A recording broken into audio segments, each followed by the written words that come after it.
Guys, mayroon akong tips sa inyo kung paano gumawa ng belt bag na pwede natin gawing pouch. Ito, ang sukat nitong ginawa natin is 7.5 by 6. Pero ang labas niya 7 by 5.5. Kasyang-kasya lang yung cellphone. Tapos medyo tago natin yung zipper. Kailangan din natin gumawa ng inside pocket para lagayan ng wallet na may para zip yung wallet. Lagi yung ilagay tayo ng inside pocket na may zipper.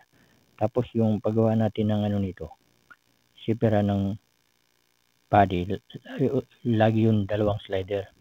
Pag sa body, pag sa pocket yun isa lang. Tapos yan, gagawa tayo ng yung pinakahawakan ng pouch natin. Yun yung pinaka yung release, side release o push lock ng belt bag. Naka-steady na yun siya dyan. Kasi hawakan niya siya sa pouch siya eh. Tapos babalutin natin to guys sa pag sa atin. Pinakita ko lang, walang balot. Pero babalutin natin yan para malinis. Kasi kung babalutin ko pa medyo matagal na. Yan, basta ganyan babalutin natin yan. Pagyari yan. Yan, tapos na yan siya. Yan, balik rin natin. Okay, sinadya kong gagawin to ganito guys na walang patigas sa gilid para kayang-kayang gawin sa mga ordinary makina. Mas maganda kasi siya kung mayroong patigas sa gilid kasi tatayo talaga siya eh.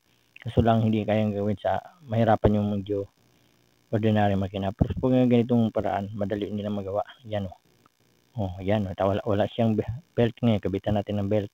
Di tanggal-tanggal lang yung belt. Yan. Yan. Pwede na natin siyang gawing belt bag. Paglagay natin sa baywang. Yun. Okay na siya.